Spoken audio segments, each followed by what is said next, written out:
Start Network is here.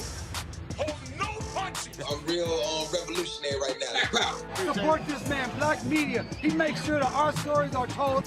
Thank you for being the voice of Black America, Roland. Stay black. I love y'all. All momentum we have now, we have to keep this going. The video looks phenomenal. See, there's a difference between Black Star Network and Black-owned media and something like CNN. You can't be Black-owned media and be scared. It's time to be smart.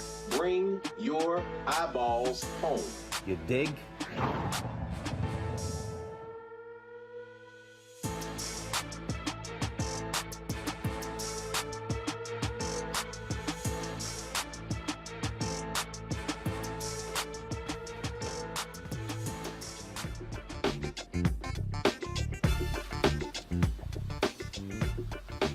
Today is Friday, May 20th, 2022. Roland Martin Unfiltered, broadcasting live from Houston, Texas, Yakes High School, my alma mater, where earlier today I awarded 3 JY students $1,000 scholarships for college. We'll show you some of that a little bit later. We live stream that, so you can check it out on the Black Star Network app. Coming up on today's show on the Black Star Network, former Congressman Corinne Brown has reached a plea deal with federal prosecutors who are trying to retry her on corruption charges. We'll tell you exactly what that particular plea deal is. Also, the 3 survivors of the 1921 Tulsa race riot, a donor has given them $1 million. They have been frustrated that they have not been able to get justice when it comes to getting compensation, reparations for that racist white domestic terror attack 101 years ago. Next week, there's been unveiling here in Houston by Harris County Commissioner Rodney Ellis of a statue of George Floyd. He will drop by to chat with us. We'll also talk with Jelana Jones, who was recently installed as Texas State Representative. She's also running for the position. We'll talk about politics here in Houston, but also in the state. Republicans, of course, running roughshod all over this state, especially when it comes to voting rights. Also on today's show, a professor out of Florida has been reinstated after they made racist remarks in the wake of the death of George Floyd. We'll tell you exactly what that is all about, and we'll also talk about other news of the day, including Jenny Thomas, the wife of Clarence Thomas. We know that she tried to get Arizona legislators to overturn the result of the election. Why in the hell has Clarence Thomas not been impeached? We'll discuss that. And Larry Ellison, the billionaire from Oracle, also was very much involved in trying to overturn the results of the election. A lot of stuff coming out regarding January 6th and how these traitors were trying to overthrow the election. All of that and more coming up on Roland Martin Unfiltered on the Black Star Network. It's time to bring the funk. Let's go.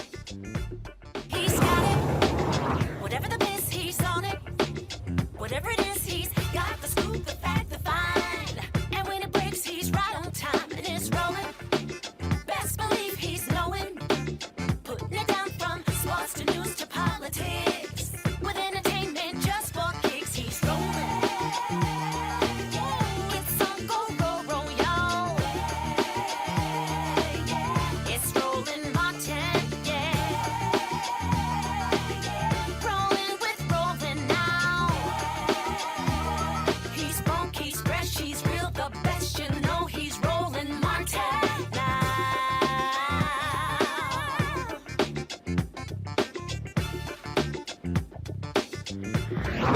Martin.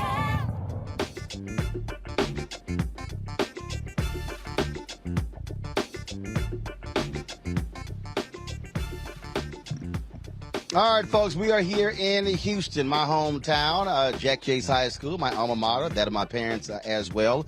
We're a little bit earlier today. I presented 3 scholarships that we started last year, and so we're glad to be here. What you're seeing right now, of course, is the mural in front of Yakes High School that was installed last year on behalf of or in tribute to George Floyd. We'll tell you more about a tribute that's going to be happening next week on the 2nd anniversary of his death in Minneapolis. Now, let's talk about, of course, what we've been dealing with all across the country. Of course, that is the the white domestic terror attack in Buffalo that has impacted so many different people. Yesterday, the House actually moved on a domestic terror bill. And I want to talk about that because, you know, there's a lot of people out there who were whining and complaining, talking about how the Asians got a bill when, in fact, it wasn't an Asian hate crime bill. That COVID-19 Hate Act actually helped anybody dealing with hate crimes. But this bill has been passed by the House in the wake of Saturday's massacre in Buffalo. Joining us right now is New York Congresswoman Yvette Clarke. Glad to have her back here on Roland Martin Unfiltered. Congresswoman Clarke, this bill now goes to the United States Senate. So can you explain to people, because, you know, I get these people, Congresswoman, and I'm sure you hear them, and they're like, oh, we need bills specific to black people. And people are always citing that hate crimes bill, COVID-19, because it referenced attacks against Asians, but it was not an Asian hate crime bill. It actually applied to anybody impacted with hate crimes. And so talk about this particular bill that was been passed by the House, goes to the Senate, that deals with domestic terrorism in the wake of the, of course, the tragic shooting of 10 people in Buffalo. Well, first of all, thank you for having me, Roland. It's great to be with you again. And let me just say this. One of the challenges we have faced as a Congress is the fact that there have been no real movement to classify hate crimes as domestic terrorism, that these neo-Nazi groups and the white supremacist organizations were being coddled, if you will, under Republican leadership, and they would thwart every effort that we made in the House of Representatives to really drill down and get the Department of Homeland Security to elevate those groups and all of the attacks that have been taking place as domestic terrorism. We have finally reached that point in the House of Representatives. We had the votes among the Democrats in the House, and we've moved that bill forward. Too many lives have been lost. We can go back to the parishioners of Mother Emanuel Church. We can talk about the folks that were killed in the synagogue attacks. And there have just been numerous hate crimes that targeted specifically protected groups in our civil society, minority populations. And we've finally crossed that hurdle, giving the Department of Homeland Security the authorities they need to really drill down, identify these organizations, monitor their activities, and protect the American people from domestic terrorism. And can you please just, again, for the people who do not understand Congress and laws, you have these people out here who are saying, why can't this bill be specific to African Americans? And I keep trying to explain to people, if you look at the 1964 Civil Rights Act, 1965 Voting Rights Act, and 1968 Fair Housing Act, those were bills that were driven by racial discrimination against black people. But the way Congress writes laws apply to all Americans. Absolutely. I think you've adequately explained it. But let me say this to our folks. I know that there's a yearning out there because we're all hurting, that the nation through the federal government acknowledge the unique experiences of people of African descent who are targeted by virtue of our race and our unique history in this country. However, what we recognize is that terrorism, domestic terrorism, is focused on a number of grievances. What we've tied to this is the whole notion of replacement theory, which is what was part of the ethos of, unfortunately, this young man that drove 200 miles to Buffalo, New York, to seek out Black people. So we need to be able to keep our eye on the prize. And that is making sure that these terrorist organizations, white supremacists, neo-Nazis, that will operationalize their hatred are unable to get their missions off and kill and maim in the way they have been doing, unfettered by not having legislation in place to really, like I said, go after these organizations. And that's what we were able to accomplish in the House of Representatives yesterday. And what people don't understand is that what this does is it gives federal law enforcement additional tools to go after these groups. Part of the problem that you did not have the designation, it limited what the FBI and the Department of Homeland Security was able to do, because when we talk about terrorism in the United States, that only meant foreign terrorism. It did not address domestic terrorism. Absolutely, absolutely, Roland. And that was by design. Like I said, we have been hearing testimony in the Homeland Security Committee for years now. But while the Republicans have been in the majority, they've done everything in their power to thwart this designation, which quite frankly makes them complicit with all of the hatred that has been generated, that has been operationalized into murder and mayhem. And so, we took it upon ourselves yesterday to move this legislation to the United States Senate.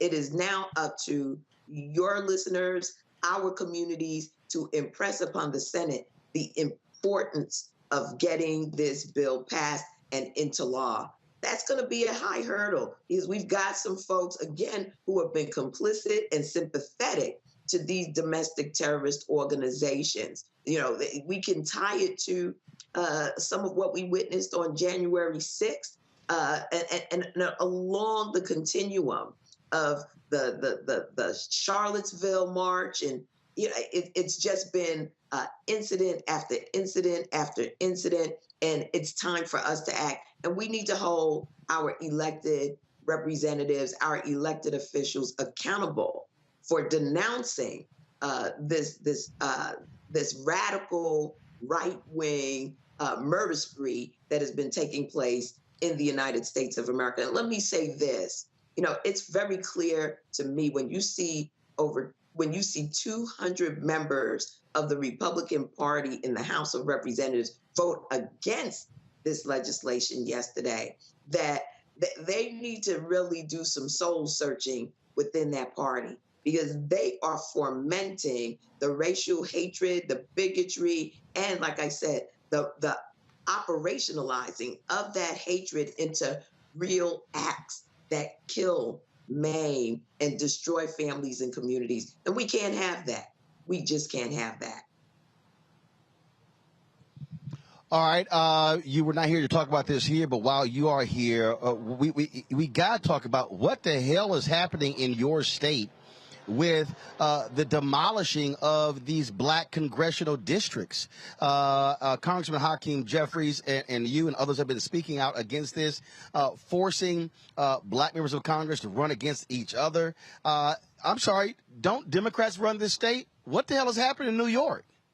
Let me tell you, if I had the answer to that, Roland, we would not be in this circumstance right now. What I can say is that, unfortunately, all of the work that had been done under the Voting Rights Act has been, in one fell swoop, dismantled. They have cracked and fractured historic core communities of African descent that had come together to elect representatives that come from their lived experiences, that can speak to the challenges that we face in our communities. And I'll give you an example. The community of Bedford-Stuyvesant, which is a community that's known nationally, has been split into three different congressional districts. That is unconstitutional. At the end of the day, our state constitution compels whomever draws the lines in a reapportionment year to make sure that those core communities are kept intact. And across the board, across the city of New York, and even into upstate New York, we see a violation of that. And that can't stand. We will not be disenfranchised by a court or by a special master. We just cannot abide with that. And so the battle is on. I don't care, Democrat, Republican, we are Americans, and we expect to have our communities protected, respected, and the value of their franchise should be just as valuable and equitable as any other community in the city, in the state, and in this nation. And so what has taken place in the state of New York is a total travesty, and we're going to fight this tooth and nail. Last question for you. I have been talking about this issue this week with a couple of candidates who are running for Congress, the issue of housing in this country. There's been a massive shortage of homes being built in America. We're seeing where in Miami, rents are going up from $3,000 to $7,000. People all of a sudden are being hit with massive increases because, frankly, those who own homes and own apartments, they are able to do so because of this severe shortage. Please share with us this affordable housing bill that you are working on in Congress. Yes, I am. I wanted to say, welcome to my world. Right, the rents have been too damn high in the city of New York for decades now, and the investment that needed to be made by the federal government, the tools that needed to be at the disposal of our Secretary of HUD were just not there. One of the elements that we recognize in the city of New York that had been really a tip of the cap to our developers is something called the area median income, which ultimately determines how housing is developed. In other words, developers will look at the area median income, and in the state of New York, for our city residents, it had been escalated as a result of our area being connected to more wealthier suburban areas, which inflated the average income of the folks within that particular area. So the city of New York was tied to Scarsdale, New York, where, some of the wealthiest people in the nation reside. And if you average out those incomes, you're going to be way above what the average New Yorker is able to afford. Developers took that and ran with it. And as a result of that, we've had a glut of luxury development in the city of New York. And as the luxury development is developed, property taxes go up.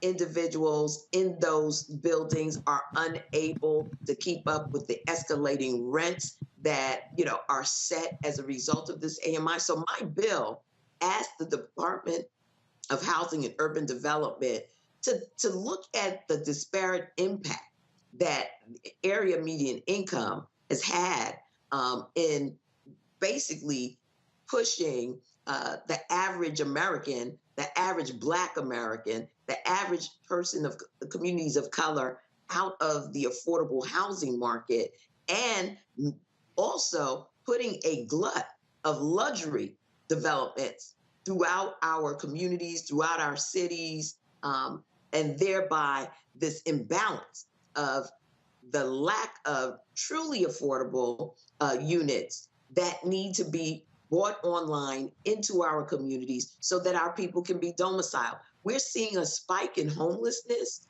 not because people aren't working.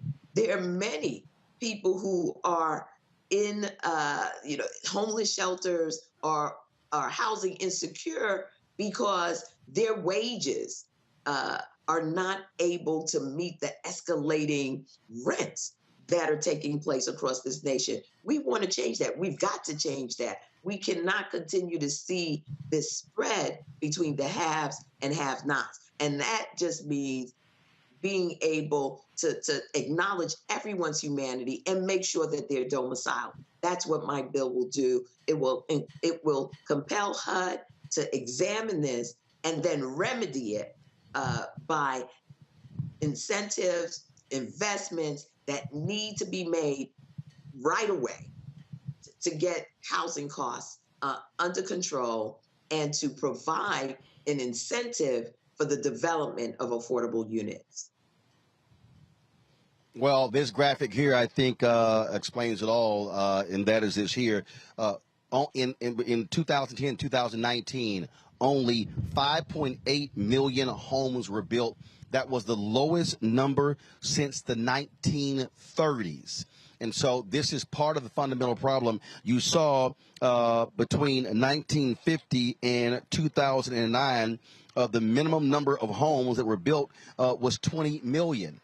5.8 million in 2010, 2019. That also is contributing greatly to the housing problem we have in this country. And so hopefully we will see significant development take place. It's a perfect storm right now between supply chain issues that help the home builders to build new homes at a cost that is affordable to the average American, to the greed, quite frankly, of developers who are looking to get these units, these luxury units out there to make as much in profit as they possibly can. We are really in a crisis in affordable housing, in domiciling the American people. And this cannot stand, and it cannot go on much longer. We cannot see our families put out on the streets, put into shelters, and you're lucky if you can get a shelter. Many of our families are just homeless on the streets, and that's no way to live in dignity. We've got to do something about it, and my bill does just that. All right, Congresswoman Yvette Clarke, we still appreciate it. Thanks a lot. Thank you for having me. And I know it's great to be home in Houston. Good to see you again, Roland. Take good care. I appreciate it. Thank you so very much. I appreciate it.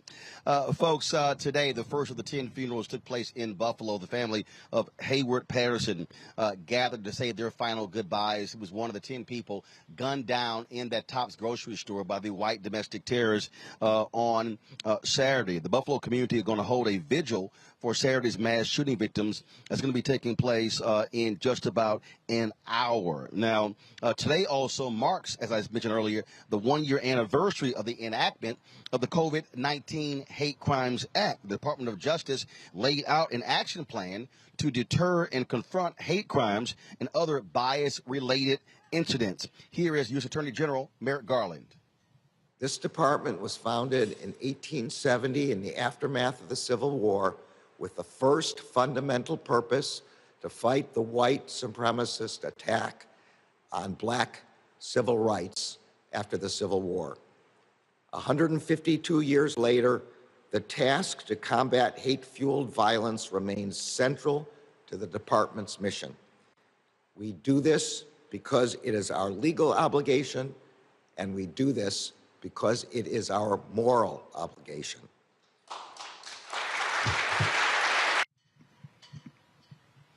Also today, several civil rights organizations met with AG Merrick Garland with regards to hate crimes and the attacks on African Americans all across this country. Let's go to my panel. Joining us is Kelly Bethea, a communications strategist, Matt Manning, civil rights attorney. We'll also be joined by Michael Imhotep, host of the African History Network show. Matt, I want to start with you. I've been on Twitter dealing with these simpletons all day. And all of these people who've been talking about the Asian hate crime bill, and all I keep hearing is, oh, the Asians got their bill. And if you actually read the bill, you will see that it does reference Asian hate crimes, but the bill is not specific to Asian Americans. It's not specific to the AAPI community. In fact, I even got somebody sitting here whining and complaining because there's a member of Congress who talked about getting $30 million in the bill to go to community groups to deal with hate crimes. And they're like, well, can that money go to black people? And I'm like, yes, the federal grant money can go to any community group who applies for it. And what's crazy to me is listening to these people who are complaining like, oh, why can't the bill be specific to us? Because it isn't. Here you have a bill that is not an Asian hate crime bill. Literally, what the bill deals with is all hate crimes. Is the creation of a central location where they reported any hate crime. But these folks have run with this and somehow act as if the bill does not apply to African Americans. It does. African Americans, Latinos, Asian Americans, Native Americans. And so it drives me crazy when people are spreading nonsense and somehow saying it doesn't apply to us and somehow we can't apply for the money, just like the James Byrd Act that was passed, okay? That was in response to an African American being killed, but that doesn't only apply to African Americans. You can't get black specific federal laws because, again, they apply to different groups beyond just African Americans. I understand the sentiment, particularly because the law came about at a time that the media was really focusing on the hate crimes that were being perpetrated on the AAPI community. So I understand people, at least theoretically, thinking that that's the only impetus behind it. But I think you said it masterfully. The way this law is written and that these laws are written is if there is proof or evidence that hate is the impetus behind the crime, basically the person did it because you're a part of one of those groups, any person who is a part of a group where their identity is the nature or the thing that's the impetus for the crime can obviously seek vindication. So I think it's reductionist for us to focus on that. I think we should instead focus on it being beefed up. But I think the biggest part of this, Roland, that hasn't been addressed is really the only way these crimes are going to stop happening is obviously if they continue cracking down on it through the law. But the bigger issue is deterrence. What has to happen is judges and prosecutors have to swing for the fences on every single one of these cases. Because if people get slapped on the wrist, if they get, relatively small periods of time in the spectrum of the time they could be sentenced to, that's what gives us no assurance that these are actually going to be given any real importance in the panoply of crimes that are prosecuted. So the deterrent effect will come from very, very heavy sentences. And I'm hoping that DOJ and how it has changed some of its protocols and beefed up its initiative will really focus on that, because that's the only thing that will give us in all of the communities that are non-white, frankly, will give us any assurance that they're really taking this seriously. So it's not about it just being a black crime, but it's about making sure that the powers that be really hold accountable these people and bury them under the jail. Frankly, that's the only way to have any assurance in this respect. And Kelly, I get it. There are folks who want what impacts African Americans to be addressed, but it is crazy to me when I listen to people, and it drives me crazy when other people who know better promote this stuff as if that is the only thing you can get. I mean, we can go through law after law. When you pass, again, the Voting Rights Act, okay, the Civil Rights Act, that was done at the behest of African Americans. It was racial discrimination. Yet when you read the bill, it doesn't only apply to us. The 1964 Civil Rights Act, okay, which would deal with public accommodations, allowing us to be able to take buses across federal lines in parks and restaurants. Well, guess what? Title IX, which this is the 50th anniversary of Title IX, which opened up the professional schools to women and expanded opportunities for women in sports, is a provision of the 1964 Civil Rights Act. Okay? Right. And so this notion that somehow there's going to be a law passed by Congress that only applies to African Americans, and I keep telling people that was not the case with the COVID-19 Hate Crimes Act. It was spurred by attacks on Asians. And so there are people who are pushing this, but again, the House just passed a domestic terrorism bill. That bill cannot say that this only applies to attacks on African Americans. That's not how Congress works. Not only is that not how Congress works, if I'm not mistaken, that's just not how our Constitution works. You technically cannot make a bill that specifically targets a race. That is the highest level of scrutiny that a bill would be under, strict scrutiny, if I'm not mistaken. So it would be actually unconstitutional for you to pass a bill that literally says this is for Black people.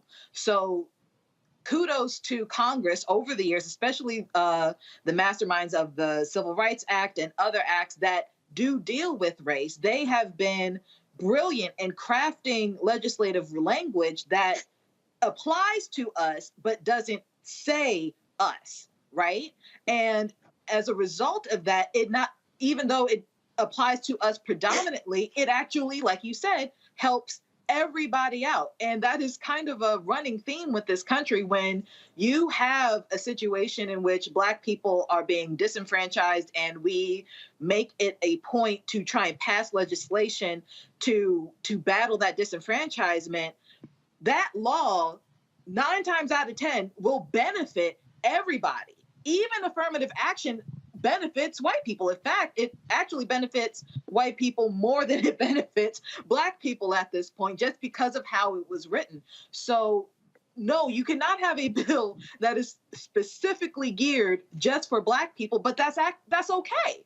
That is completely fine to me, because at the end of the day, when it comes to hate crimes, over 50% of hate crimes are actually committed by white people. So if you have a bill that is just going to target hate crimes, just the offenders themselves are white people, but that's not to say that the offenders are only targeting Black people. There are white people who are targeting Hispanics, white people targeting Asians, white people targeting other people of color, especially Black people, yes, but they target anyone who's not white, right? So this bill will actually help everyone, but I don't want to say most importantly, but especially Black people, just because of how it's crafted.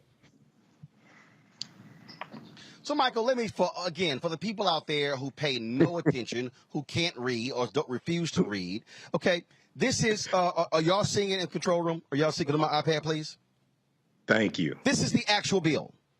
Yes. It is called the COVID-19 Hate Crimes Act. Surprise, surprise. What it's called. The Act. Okay? Now, let me go through the bill here, and here's the deal. It says this act may be cited as the COVID-19 Hate Crimes Act. Cited as. Now, there were people who's called it the Asian Hate Crimes Bill because, yes, in the bill it says Congress finds the following. Following the spread of COVID-19 in 2020, there has been a dramatic increase in hate crimes and violence against Asian Americans and Pacific Islanders. And it goes through here and it labels those particular things that happen. Okay? Then it says, in general, what the law does. It talks about applicable. Here's the guidance. The Attorney General shall issue guidance for state, local, and tribal law enforcement agencies pursuant to this act to, number one, establish online reporting of hate crimes or incidents, and to have online reporting that is equally effective for people with disabilities as for people without disabilities, available in multiple languages and determined by the Attorney General. Does it say Asian only? No, it doesn't. It says collect data disaggregated by the protected characteristics described in Section 2249 of Title 18. Expand public education campaigns aimed at raising awareness of hate crimes and reaching victims that are equally effective for people with disabilities and for people without disabilities. Does it say Asians only? No, it does not. And if you actually go through here and you actually keep reading it, it will show you again who this applies. Oh, what does this say right here? In 1990, Congress enacted the Hate Crime Statistics Act to provide the federal government, law enforcement agencies, and the public with data regarding the incidents of hate crimes. The Hate Crime Statistics Act and the Matthew Shepard and James Byrd Jr. Hate Crimes Prevention Act have enabled federal authorities to understand and, where appropriate, investigate and prosecute hate crimes. And if you keep reading, y'all, here's the bill. And I keep going. And I keep going. And allow me to keep going. Y'all are seeing the actual bill. Do you see anywhere in the bill where it says Asians only? Nope. Pacific Islanders only? Nope. Nope. I'm still scrolling, Michael. Still scrolling. Still scrolling. And yet we got these folks who are running around who are saying, oh, this bill is only for Asians. What does this say? Adopted a policy on identifying, investigating, reporting hate crimes. Develop a standardized system of collecting, analyzing, and reporting the incidents of hate crime. Establishing a unit specialized in identifying, investigating, and reporting hate crimes. And it goes on and on. And it goes on and on. And it lays out. Now we're at the end. So for everybody out there who keeps tweeting me this bullshit, okay, this only applies to Asians, I just showed you the actual bill and what it does. It cites the attacks on Asians, which precipitates the bill. The attack on James Byrd precipitated that bill. The attack on Matthew Shepard precipitated that bill. So can we please stop this ridiculous act of, oh, this only applies to Asians. And then all you fools who say, oh, the money that was allocated, we can't apply for it. Yes, we can. All you got to do is apply? Well, so Roland, okay, so I've gone through that bill also on the African History Network show. I'm glad you showed that. That's at congress.gov. Everybody needs to go to congress.gov. That's one of the most powerful websites there is, because this is where you go, one, to actually read what's in the bills, so you can stop listening to these simple Simon ass people on social media who have absolutely no clue what they're talking about, who are just lying to you and pimping you. Number one. Two, you can actually see who voted for the bills and who voted against the bills. So if you're a member of the House of Representatives and you're 2 members of the U.S. Senate keep overwhelmingly voting for bills that you advocate for, why the hell would you let them get voted out of office? If you're 2 members of the U.S. Senate or 1 or 2 members of the Senate and you're a member of the House of Representatives keep voting against bills that you advocate for, you need to organize and vote their asses out of office. But this goes even deeper, Roland. Number one, you're correct. The name of the bill is the COVID-19 Hate Crimes Act. It only applies to COVID-19 related hate crimes. It does not apply to race-related hate crimes. That's another thing that people don't understand. If you actually read the text of the bill, not only does it apply to any race or ethnicity, it only applies to COVID-19 related hate crimes and not race-related hate crimes. This is something else that these backward-ass people get wrong because they don't read. Now, if we look at the bill, the Domestic Terrorism Prevention Act, which just passed the House of Representatives, I think it was Wednesday. I talked about this on the African History Network show. That bill passed 222 to 203. 203 Republicans in the House of Representatives voted against the Domestic Terrorism Prevention Act that came back up as a result of the Buffalo, New York shooting where 10 African Americans were killed. Only one Republican voted for the bill. Representative, go ahead. Let's explain, Michael, let's explain why. That so-called Asian hate crime bill, if you actually read it, it ain't a lot in it. It's not. It's weak. It's really a bill about reporting. Okay? Yes. So people like, ooh, they swiftly passed it. Well, why do you think they swiftly passed it? Because it ain't nothing in it. Now, the bill they just passed actually has a lot more teeth in it and deals with it. And then, of course, and then all the people, ooh, some fool, Uncle Roro working hard for the Democrats. No, dumbass, I'm working hard for black people. Because here's the deal. The bill that's passed has an impact on black people. Now, if you saw you simple Simons out there, if y'all want to see them play this game, you can see, here's the game they're playing, Michael. They ain't passed nothing for us.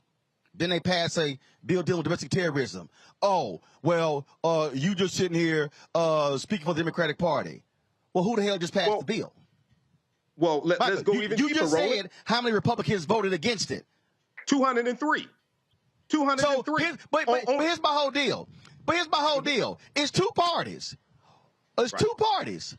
Who the hell gonna vote for or against? So if somebody say, oh, you're tired of the Democrats, did they pass the bill? These are the same simple Simon Negroes who go, the CBC, they ain't doing nothing.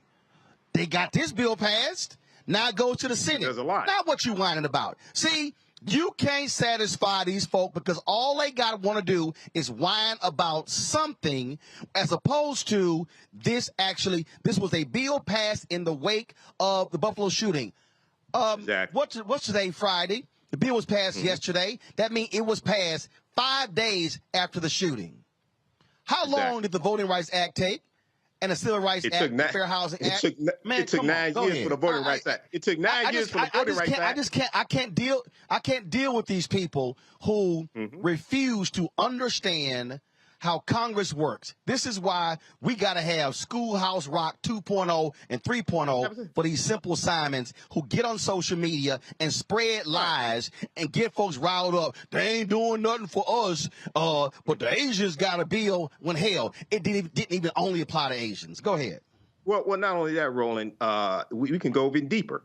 If people just Google how have the policies of the Biden-Harris administration help African Americans or help black people, the first hit that comes up is a 19-page document at whitehouse.gov that was posted February 28, 2022, that breaks down category by category how the policies of the Biden-Harris administration help the African American community. Everything from I've dealt with this on my show. This is why we have to go through. We do need politics for simple Simon-ass Negroes. We do need that. Because there's a whole lot of them just out here listening to a bunch of dumbasses on social media that have large followings who are just lying to our people and pimping them. Okay, but if you go through that document at whitehouse.gov, another one of the most powerful websites there is, because all this stuff there is at whitehouse.gov, the official website of the White House. It goes through category by category, everything from the American Rescue Plan to the infrastructure bill, the $5.8 billion for HBCUs in 2021, which is a record number of funding that HBCUs have gotten. All this stuff is there. But Roland, it gets even deeper. When you look at, first of all, there were 3 Republican co-sponsors of the Domestic Terrorism Prevention Act. Because of changes that were made, because you had representatives like Cori Bush, progressives like Cori Bush, and other progressives who had a fear that this could then allow the federal government to do more surveillance among African Americans, things like this. There were changes made to the bill to accommodate them. The 3 Republican co-sponsors voted against the bill that they co-sponsored. And then you had Representative Steve Scalise. This is how duplicitous these Republicans are and why they need to be voted out of office. Representative Steve Scalise, House Minority Whip out of Louisiana, Republican. He urged members of his party to vote against the legislation. But this is the same Steve Scalise whose life was saved by 2 black Capitol Hill police officers when his ass got shot. And he voted against this bill that would help protect African Americans against domestic terrorism. All these traitors need to be voted out of office. Yeah, I mean, but again, so the reason we do this show is people understand. And so if you're complaining about the domestic terrorism bill that was just passed, clearly you've read nothing. Now we should be focused on making sure these senators get off their behinds and actually move on that particular bill. Got to go to a break, folks. We come back.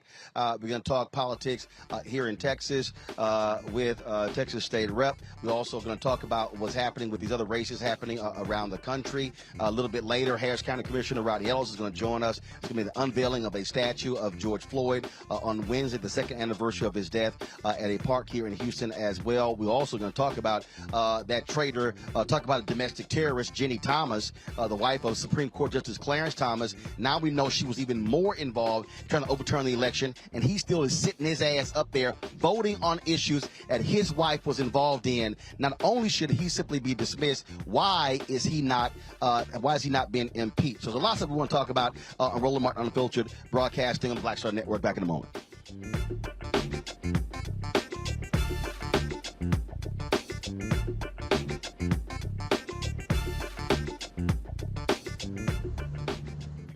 Next on A Balanced Life with me, Dr. Jackie, summertime when the living is easy, or is it? Summer vacations, class reunions, kids in summer camp, all fun, but stressful. You need to get into a summer mindset and have a plan. Oh yes, our panel gives us their favorite summer planning hacks. On the next A Balanced Life with Dr. Jackie here at Black Star Network. Pull up a chair, take your seat. The Black Tape with me, Dr. Greg Carr, here on the Black Star Network. Every week, we'll take a deeper dive into the world we're living in. Join the conversation only on the Black Star Network.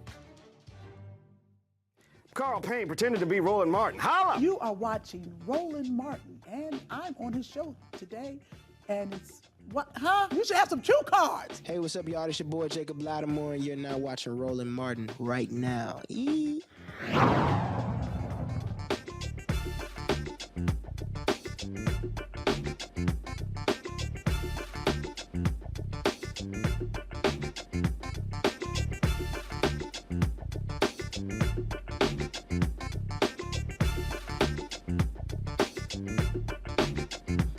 Okay, I'm right here. I'm right here. No, hold on.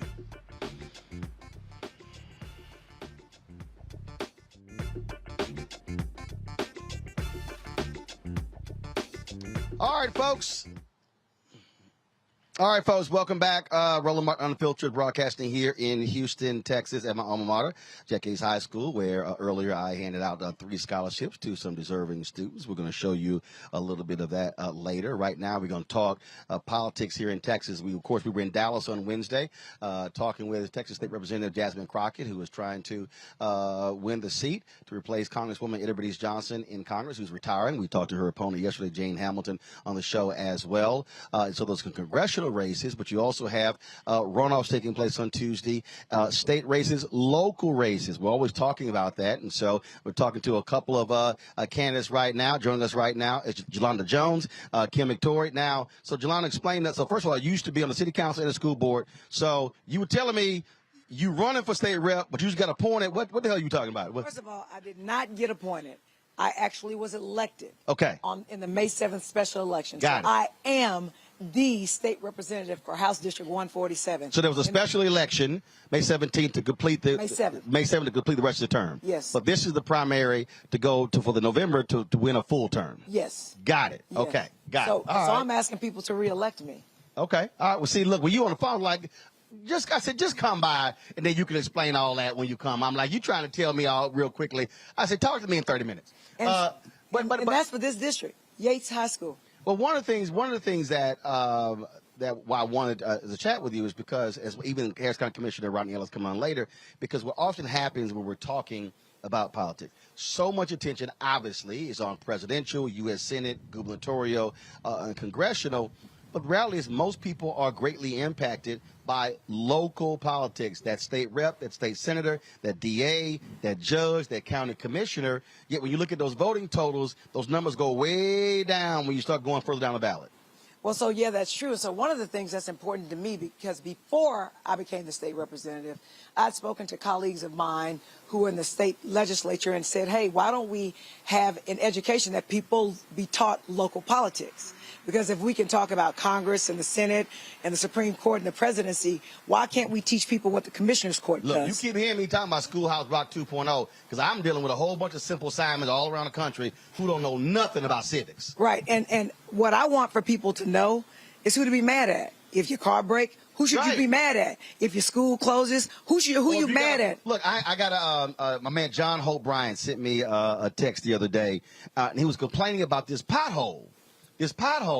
And there are like 3 or 4 different agencies that are in the area, and it was the city of South Fulton. And so he posted a video, and I meant to repost it, I mean, and he was complaining about it. And again, he was like, he said, I'm sitting there paying all this money in taxes. It's a big-ass pothole. Well, you can whine about a pothole. You can't call your member of Congress about the pothole because they don't deal with potholes. Mm-hmm.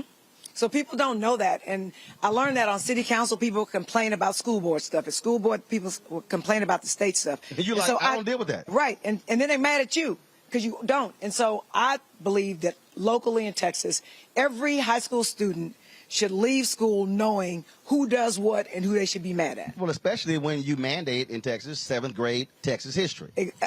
And U.S. history. Right. Because the school board or the city council is going to affect you more than the president or Congress. Absolutely. And now, Kim, you're running, okay, the same thing. You're running for judge. Yes, I'm running for the 208th Criminal District Court. It's one of the felony courts here. And I tell people every day you are more likely to come in contact with a judge than you are the president of the United States. These local elections touch us on a daily basis. These are things that affect our everyday lives. So it's important that people come out and vote. And if you want to see things change, if you want to see things differently, you have got to show up to the polls and you have got to come out and choose the people that are going to listen to you and that are going to get things done. So you're running in an interesting race because your opponent made national headlines. Just tell people who have no idea about the story. Yes. And why you're running. So I'm running to make sure that we keep our courtrooms fair. It is important that we have judges on the bench that have integrity, judges that serve honestly, that are going to be fair and impartial. I'm actually running against a candidate who was headlined in the news as a prosecutor. She's a prosecutor from a small town for passing notes with the judge in the middle of a trial. So wait, hold on. She was a prosecutor. Yes, she was a prosecutor. Okay, she white or black? She's a black. She's black. It's a black woman you're running Yes. against. So is she already on the bench, or y'all going for? We are both. The incumbent is no longer in the race, and so her and I are both going for the same bench. So this sister was a prosecutor, and was passing notes with the judge during the trial. So the judge passes her a note to give her advice on what to do during this trial. The judge was advising the prosecutor. Yes. Now, I ain't go to law school, but I don't watch enough Law and Order to know ain't no way in hell that's right. Yeah. And so this person now wants to be a judge. Yes. And in this county that she's never practiced in, and I have consistently been here showing up for the people of Harris County as a former prosecutor and as a criminal defense attorney. And it was important to me to have practice on both sides, just to have a better understanding of both perspectives, and just so that I could bring a fair and balanced perspective. And so it is important that we have judges that are going to have integrity. And if you have judges that are acting in this manner as a prosecutor, what can we expect from them from the bench? And that's the kind of stuff that people don't understand. Again, we're talking about elections, something like that. You're sitting here thinking, hey, I got a case, the judge is fair or supposed to be fair. Then you later found out they're trading notes with the prosecutor.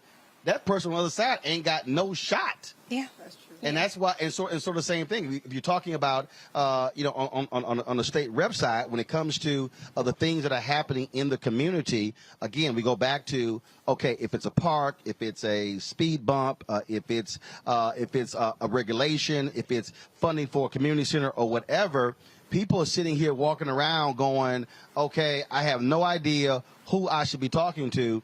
And the reason this is huge for me, look, my mom and dad were founders of a civic club. So I experienced, when I was 7, 8, 9, 10, having to go with them. My mom was one of the 3 co-chairs of the Metropolitan Organization, going down to Austin for rallies and stuff. So I saw at 10, 11, and 12 what local politics was about, what community politics was about, and how stuff actually got done. You know what makes me sad, Roland? I'm from 3rd Ward, you from 3rd Ward. I grew up in Clinton Park. You know what you did, but you went to Yakes. But because of School of Communications. Right, but you understand the history of 3rd Ward. Yeah. Right? And so what bothers me is we have been disadvantaged, like they've not paid attention to us, now they pay attention to us. Representative Coleman understood, because he was elected, that people were trying to take land in 3rd Ward and gentrify the neighborhood. So he was able to accumulate land through a TERS and a management district so that we could keep 3rd Ward affordable for people like us. One of the things that's disappointed me the most is people are asking me, what are you going to do with that land? Because they want to gentrify 3rd Ward. Not, when are you going to get more grocery stores in 3rd Ward so we can have access to fresh fruits and vegetables? When are you going to help us get access to health care? Because we don't have health care. Right? And so, the people on the other side, all they care about is the land that the state rep. But also, when you say the other side, that sometimes include black people. Well, these are black people. Folks are trying to make money. Yes, exactly. And for the people who are watching and listening, I mean, I just want you to understand, because you're hearing 3rd Ward. Okay, so this is what I got to realize. Literally, Anthony, turn that camera right there. Literally, y'all, that's the University of Houston. Like, right there. That is the University of Houston. In Texas Southern. Okay, so that's like, y'all can that building right there is one of their athletic facilities. Yes. So literally right across the street from Yakes is the University of Houston. Now, what's behind us, or actually right across the street, we don't have a shot of it, but is Texas Southern University. Now, I can literally, if I move a different spot, I can literally see downtown. So we're right next to downtown. So what was interesting, as a sister who just opened a medical clinic called the Honeycomb Clinic, and I'm going to show the video on our show Monday or Tuesday. And I was talking to this one woman. She said, "Greater 3rd Ward." I said, "Oh, hell no, it's 3rd Ward." I said, "Don't come with that Greater 3rd Ward and shit," because what happens is, that whole point about gentrifying, then I'm seeing signs called Midtown. I'm like, y'all, that's 3rd Ward. It's 3rd Ward. I'm like, can y'all stop? Even though we right across the freeway, this 3rd Ward. But the freeway didn't used to be there. Right. That's what I'm saying. And so what people don't understand, the reality is this has been one of the most successful, poor and successful black communities.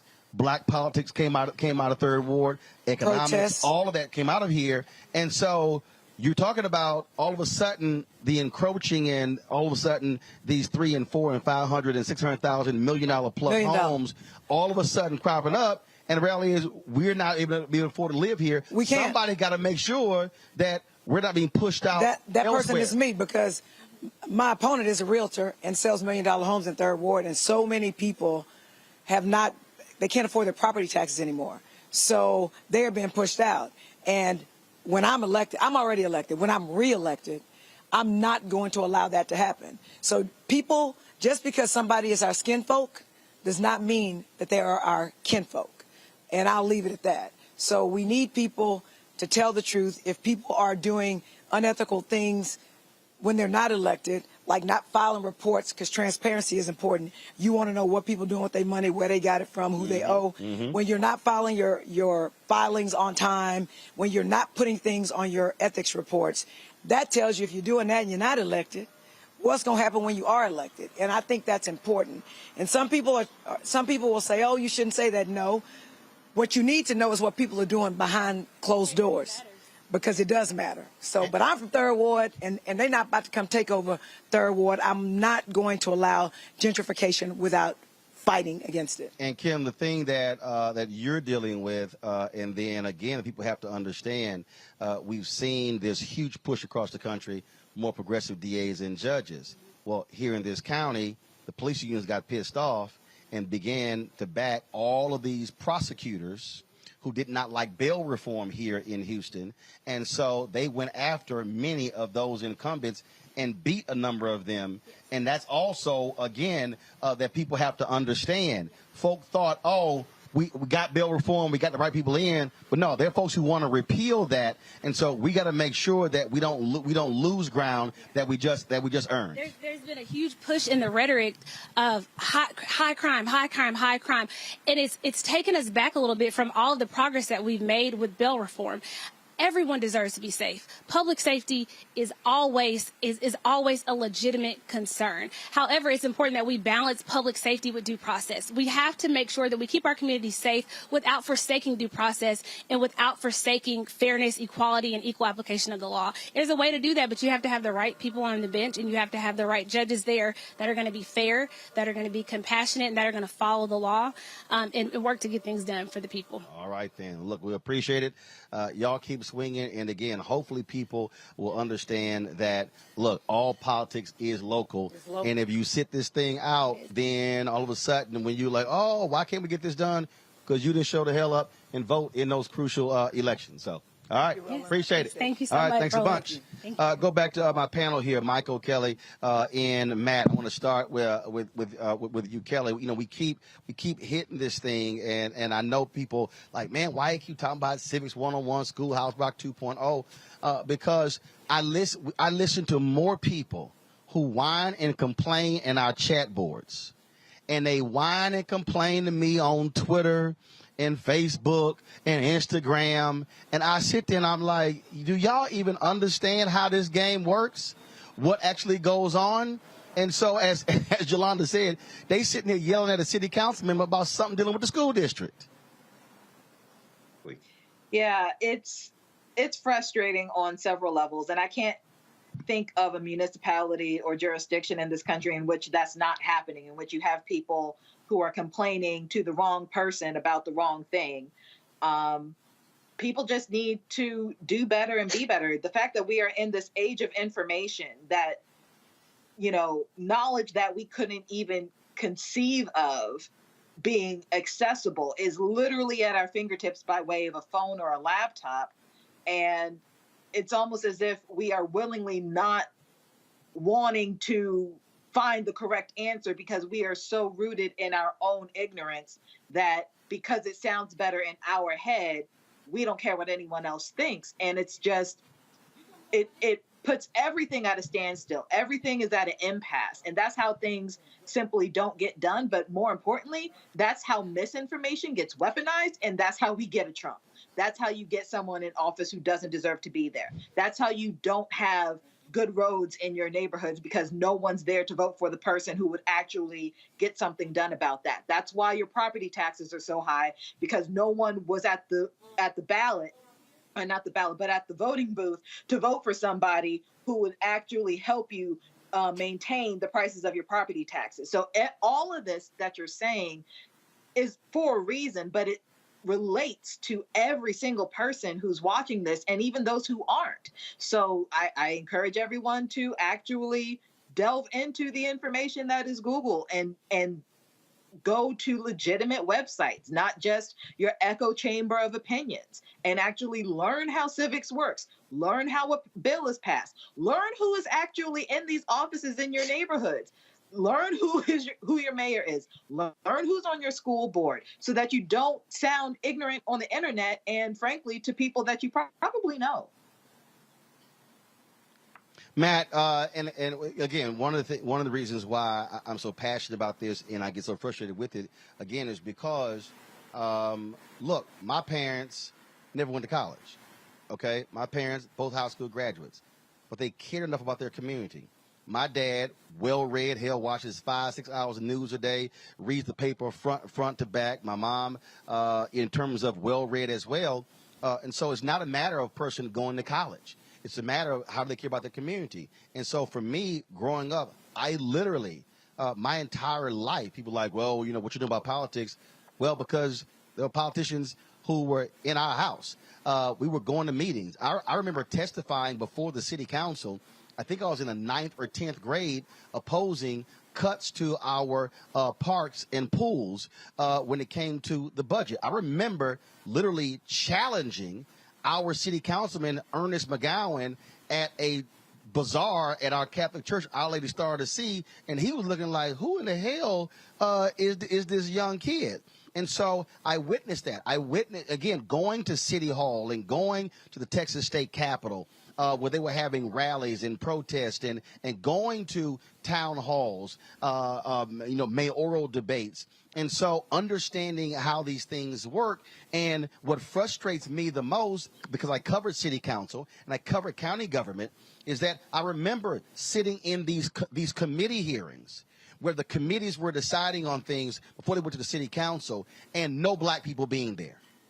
Mm-hmm. And it's not until all of a sudden something blows up and then folks got a megaphone and they're standing outside and I'm sitting here like, where in the hell y'all been? These folks been down here talking about this stuff for 6 to 8 weeks and you're just showing up. And so this is why I'm always saying to people that the election is the end of one process and it's the beginning of another. We've got to stop this whole nonsense of, oh, well, I voted, so you go ahead and do what you said you were going to do. No, you got to stay on somebody's behind because that's what other people are doing. And so that's what sort of drives me crazy and why we spend so much time on this show really trying to educate people and get them to understand how they have to be involved, because you can't keep complaining about what we don't have if you don't understand how to get what you say we need.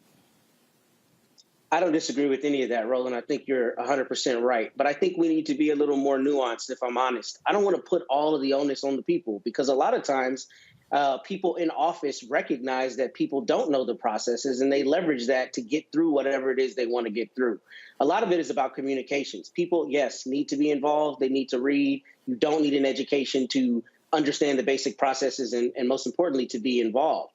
But I think we also have to require that those who serve us make the information as easy to understand as possible. I'm a lawyer. Sometimes I read things, I read bills, and they're arcane. I got to read it twice to understand it myself, and I'm blessed to have an education. And I think some of that is weaponized against the people, if I'm honest. So I think we also have to require that the powers that be who serve us make the information, especially important information, as easy for people to understand as possible, because the reality is people are not always going to be applying the focus that they should be, but they are nonetheless affected by these decisions.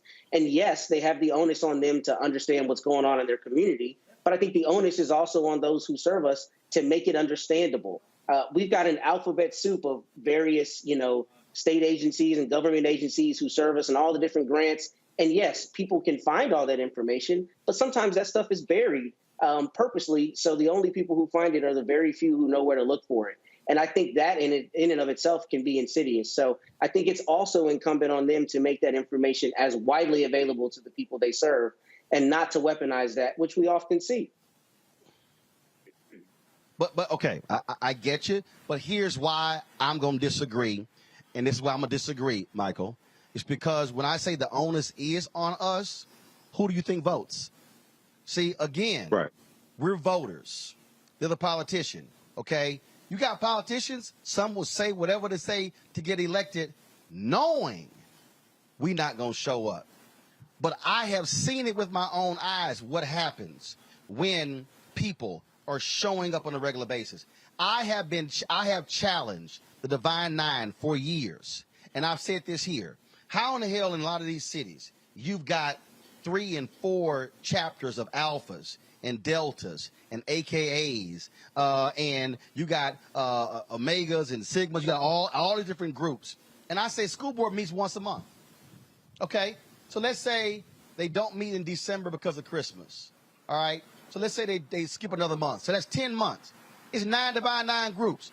What do you think happens if all of a sudden, if 1 month, 100 dudes show up in purple and gold? Then the next month, 200 women in red and white. Then the next month, 100 dudes or 200 dudes in black and old gold. Then the next month, 200-300 women in pink and green show up. All of a sudden, every month, you're going to have some school board members like, did anybody tell me what the hell? We didn't get the memo? Like, what's going on? And so what now happens? And again, I'm talking about literally saying, alphas, pick y'all month for the year to show up to the school council, to the school board meeting. Then Eastern Star, pick y'all month. Masons, pick y'all month. Links, pick y'all month. Then we got church groups. Now all of a sudden, we're not only responding when they're going to shut something down. Right. We're responding before they even think about it. And so that's why groups matter. This is why we must join organizations where they are sending people, to your point, Matt, who are getting the information, who are breaking it down, who are explaining what's going to go, okay, now I understand. What's going to be the impact of this bond election on our area? Oh, the bond election, they're going to build a new school. Well, what is it going to entail? So we have bond elections, Michael, and very few people vote. Mm-hmm. Not understanding what's actually in there. These bond elections are dealing with roads and sewer systems and street lights and things along those lines. So that's what I'm talking about here. A bond election is an election. Right. And so what I'm saying to our community, the people who want stuff done, they're showing up, unfortunately. And take this from somebody who literally has been a city hall reporter and a county government reporter.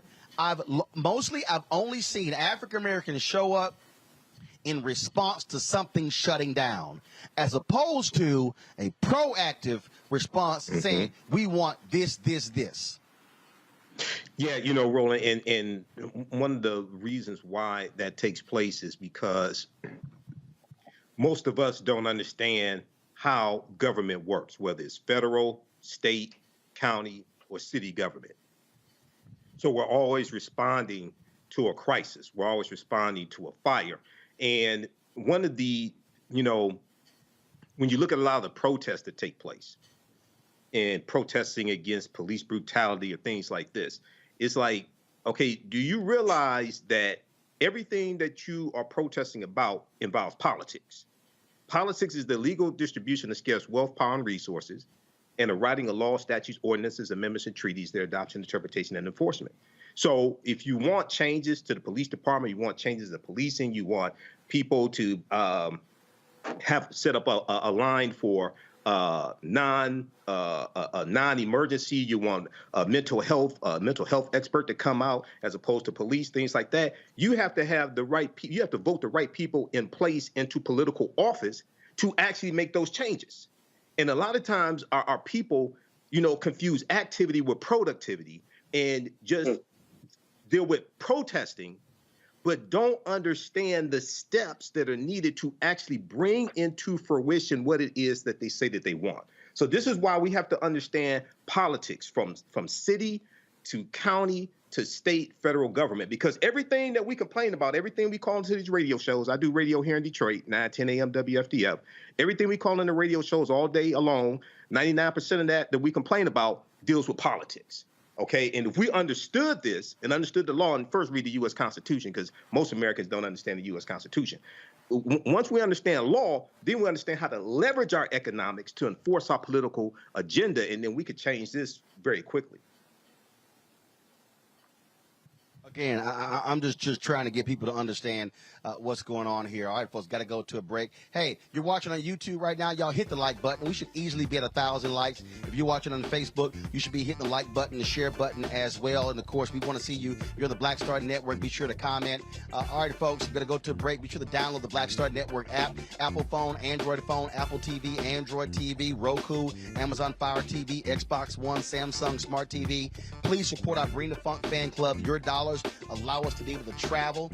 Look, nobody brought me here, okay? Nobody sponsored this trip. Nobody is paying us. And so your dollars allow for us to be able to come here and talk to people who are running for office and do things along those lines. That's why we are here. So please join our Bring the Funk fan club. Send your check or money orders to P.O. Box 57196, Washington, D.C. 20037-0196. The Cash App is $RM Unfiltered. PayPal is R Martin Unfiltered. Venmo is RM Unfiltered. Zelle is Roland at RolandSMartin.com. Roland at RolandMartinUnfiltered.com. And I'm going to tell you right now, look, there's a lot of people out there who are talking a lot of nonsense, but they ain't out here doing what we're doing. They claim to be black media. They claim to be new black media. They claim to be legacy black media, but they ain't covering the stories that we care about. That's what we're doing, honest and unfiltered. So we certainly appreciate all of you here. We come back. We're going to talk about Jenny Thomas and how she has been trying to get these Republicans in Arizona to overthrow the 2020 election. Why is her husband still on the Supreme Court? Still voting on issues dealing with that. Plus, we'll talk to Harris County Commissioner Rodney Ellis about a big tribute happening on Wednesday here in Houston on the 2nd anniversary of the death of George Floyd. You're watching Roland Martin Unfiltered right here on the Black Star Network, live from Jack Yates High School in Houston.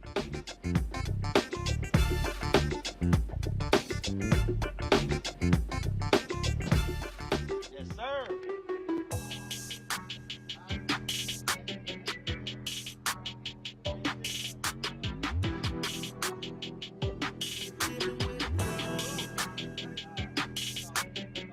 Hey fam, Patrol Grooming is a black-owned men's grooming company that delivers on this promise every day to men everywhere.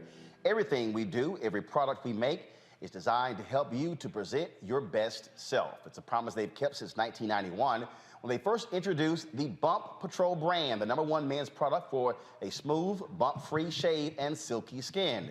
Millions of customers count on their exceptional skincare products, which can be found at more than 30,000 retail stores in more than 50 countries around the world. Now you can have exceptional beard and skincare products that are as unique as you. Fellas, as we prepare to head back out into the world as COVID restrictions are being lifted, it's time to get our groove back. You can visit patrolgrooming.com to order a Patrol Grooming Box and do this. Use the discount code #Roland30. That's #ROLAND30 for a 30% discount at the checkout. We appreciate Patrol Grooming being a partner with us here at Roland Martin Unfiltered and the Black Star Network.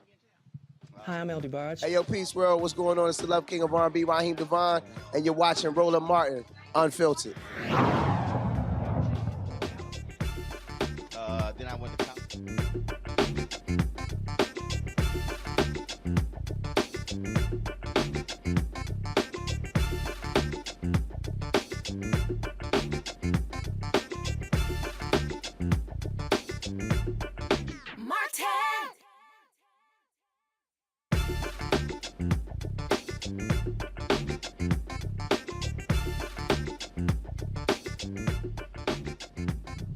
All right, folks, welcome back. Roland Martin Unfiltered here in H-Town. Y'all know I love being home. Nice breeze. It's not hot because y'all know I'm sick and tired of Washington, D.C. being like 48, 55, 56. I need heat. I'm black, okay? I need like 85, 90 so I can play golf all the time. So my next guest, y'all, last time he was with us, of course, he had his biking outfit on. He's always riding his bike in and around H-Town. A huge bicycling enthusiast, former state senator, now Harris County Commissioner, Rodney Ellis. Rodney, always good to see you. Roland, it's good to have you back home and at Jack Yates. Yes, sir. Yes, sir. You couldn't get into Worthing, but you did fine. Well, you know, look, I can't look. Worthing is sort of like why with the Texas A&M, because that little school in Austin is like going to high school twice. That's right. That's right. But hey, don't knock it though. Just remember, I started. Well, my uncle taught at Worthing. I started across the street in Texas Southern. My uncle taught at Worthing. Who did? Who's your uncle? Jewel Martin. I didn't know. Yes. Yeah, Mr. Martin was your. Taught for 3 decades. Oh yeah. Yep. Didn't he do photography? No, he was what was he, math or something like that? I don't know how it was math because I didn't understand math. But he did a lot of the interscholastic stuff, like with the debate team. He did a lot of stuff. All that. Mentoring us, particularly people like me. All that. So, yeah. So Good to have you back home now. He had the patience for teaching, not me. That wasn't going to happen. I put a kid in a locker. That's not going to happen. I want to give you a little bit of history just so you know.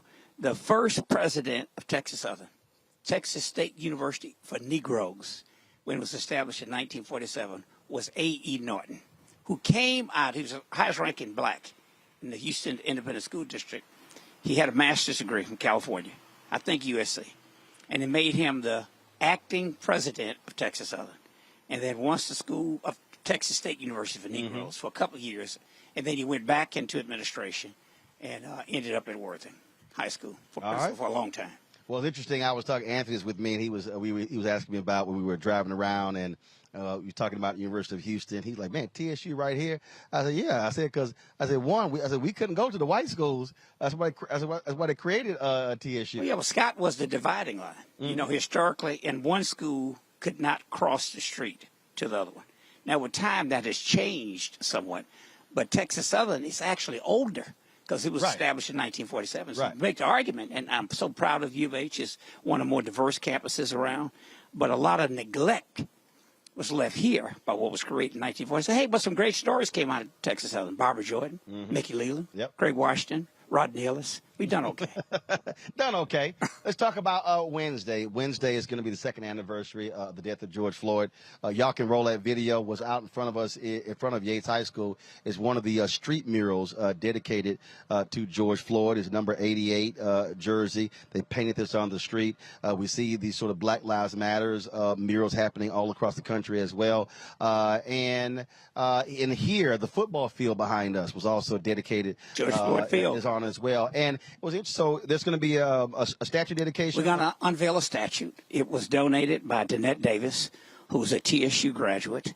The piece was produced by Isom, artist who lives in Austin, now from Houston, black woman. It'll be a spectacular piece. It'll be at Tom Bass Park, only because I had dental work. Everybody knows from Houston. Now, he doesn't know because he's from Maryland. But if you're from Houston, you know Tom Bass Park is at 15108 Cullen. It'll be 7 p.m. next Wednesday night, which is the second anniversary of his death. There'll be a small private gathering earlier with the family, with the mayor, police chief, the sheriff, Congresswoman Sheila Jackson-Lee, Congressman Al Green. I'll be there. A good number of judges, elected officials, to meet with the family privately. You know, it does get a little hot here. And it just worked best for the mayor's schedule to come there and be with all of us, with Mayor Turner and the family, to do it about a little early. I won't say when because that event is private. Inside the community center, there's a beautiful John Biggers mural that was commissioned by then County Commissioner Tom Bass.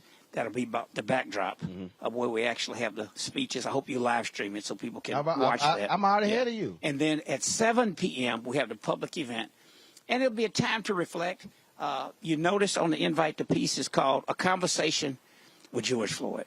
So I don't want to say what it looks like because I want to leave the suspense there. Okay. But the artist was intentional in trying to create the effect of giving you 2 years after his tragic death to actually have a conversation with George Floyd. You figured it out. But look, I do want to say this. Look, you know, I've been around a long time and worked on a lot of criminal justice issues. You and I have seen a lot of these police killings. And usually they come, there's an outpouring of support, and then it would die out. For whatever reason, I don't know why. I do. I do. But this one just, it touched I do know why. Because this, if you look at all the other shootings that have taken place. First of all, a shooting was quick. Kajima Powell in St. Louis, it was 16 seconds from the moment the cops pulled up and fired the first shot. You look at some of the other, you look at Philando Castile. This was different because they had to sit there and literally watch for almost 10 minutes. With that smirk. And that was, and so when the video came out, and again, I think psychologically, if you think about the other, where we've seen video, and we've seen shooting, Laquan McDonald, the dash cam video, where they shot him several times, and you see it, It's that quick. Yeah. This was literally, you see him, you hear him, and the seconds are going by and the minutes go by, and you literally are watching someone's life being snuffed out. Then he says mama. He says mama. And you're sitting here going, okay, was this man literally seeing his mother accepting him? And so I think that had the impact. I think that is out of all the other ones, you have never found anything else. I think for us, the only comparison goes back to Emmett Till seeing that face. This, everybody had to watch it, and they could not run from it. It wasn't quick. They had to watch the video. And I think that's the difference. Well, that's that media training that you have. But look, here's my point. It was a sustained reaction as well. Yeah. Because I've seen it. I chaired the Board of Innocence Project out of New York for 14 years. And you'd have somebody wrongfully convicted, and Barry Scheck, Peter Newfield walk outside the courthouse, hold hand, and everybody cry, and then they forget about it about 2 weeks later. But this, it lasted just so long. And let me tell you, I think it had a tremendous impact. I mean, you had people knocking down statues of slave traders in England, all around the world. A lot of focus on equity, and a lot of positive things happened. And a lot of people just decided that they would fake it until we make it to get to focusing on something else. Well, I'll give you an example. So Adidas, there was a lot of unrest internally, and obviously the black folks were upset, but it was their white and non-black allies. And so Adidas had announced that, okay, we're going to do this and we're going to give $10 million. The folk inside said, hell no, that ain't enough. The next day they had to up it to $100 million. Yeah. And then they had to announce that 30% of all new hires were going to be people of color. And so what you saw was, you literally saw people say, no, hell no, you got to do more. The people who were just making announcements and putting black squares up, they were like, no, y'all got to do more, which is why what I kept saying, people kept talking about this George Floyd moment. I said, no. I said the death of George Floyd, we should be looking at that as the third Reconstruction. Yes. The first Reconstruction, 10, 12 years. At second Reconstruction, Manny Marable said it was 20 years, but you can really say it was 13 years from Emmett Till's death to Dr. King being assassinated. Okay, 13 years. I argued, and I still do, that we should be looking at this as minimum 20 years of saying, no, that's not enough. Forcing that level of change and telling people, no, we're not going to let you forget what happened, because we have to make sure, because folks are real quick to just move on. No, we got to say, no. Yeah. We still ain't done. Reconstruction. Yeah. Roland, that's why when Kay Dennett came to me trying to figure out a place to put the statue, she wanted to put it in front of CUNY Homes, which is where he was born. Public housing project not too far from here for you. Yeah, across the street. Yeah, across the street. And then that didn't quite work out because they're trying to come up with federal money to rehab it. Right. You know what I mean? To make it a much more palatable place for people. It's a very old, maybe the oldest public housing project in Houston. Then we were talking about trying to put it on the school campus here. You had to go through a lot of drama. And so finally, but then also on the school, you got this mural and the field dedicated. So you literally have. I said, Kay, any one of the parks that at least I control, you paying for it. It's $110,000 statue. It's life size. I went out there today, and Mr. Floyd was a big fella. Right. You got me. I said, is this like, tight end. Most of them, we blow them up. Right. You know what I mean? You go see that statue of George Washington, you looking up. George Washington was a little bitty guy. Well, even the MLK statue. Yeah. But, the statue is important because you want to remind people and not just talk about the changes that have come about, but the things that are still screwed up that ought to change. Perfect example. All around the country, there's an uptick in crime. And a whole lot of these people, in uniforms, by the way, who knew they'd done wrong and had done it for decades, knew that for a moment now we got to lay back. In some places, some cases, I'm not saying where, some places, I've read that maybe some crime went up because they felt like they weren't appreciated enough. because anybody question anything. So there's been a retraction of that effort. Yeah, so I hope the statute who will decided be, to stop policing. Yeah, I hope the statute will be an opportunity for us to focus on. Yeah, crime is up, and we got to do something about it. But it's not just a matter of throwing more money into law enforcement. That's important. What's Biden's line? Fund the police. True. We do have to fund the police. Because if I get knocked upside my head when I walk out here, I won't be calling Roland Martin to talk on the show. I will be calling the police, or as we would say at Worthing, the police. But half of the budget, at least in most places in America, goes to law enforcement. Most cities. Right. Add it up. Over half of it. Right. And if it was just a matter of putting more money in to reduce crime, hell, I think we'd reduce crime. We'd have figured that out by now. If money was the answer. Yes. You got to look at a holistic approach. You got to look at alternative responders. Why do we call our friends in law enforcement for everything? There you go. You cuss me out, so I'm going to call the police. Maybe I had a bad day. Maybe I'm nuts. Maybe you need to call somebody to come over there and get me in a straitjacket. Right. You got me, or somebody to talk me down or get me on my meds. You know, maybe if I'm homeless and I'm schizophrenic, maybe you ought to figure out how to get me a home. Right. Or get me the schizophrenia medicine. You know, we got to look at a host of things. We're doing these violence interruption programs. You know, it's trying to get people who came out of that culture. Hey, it's a version of what Mr. Floyd was doing. He was out doing videos telling young people, put down the guns. You got me? So you get people, what can I say to communicate with that community that I came out of? I'm not there now. So you got to spend some resources, some training on violence interruption programs. And every county jail or city jail in America ought to not be the largest public health facility in that town. But anyway, don't get me going. I got to ask you this real quick. We are in Texas. We are dealing with elections. You got runoffs coming up. You got Republicans in Austin acting a fool. But you also you get this gubernatorial race going on. And the thing that's crazy to me, I was with Beto O'Rourke in Austin when they had the voting rights march. You've got Texas Governor Greg Abbott, who's running for re-election.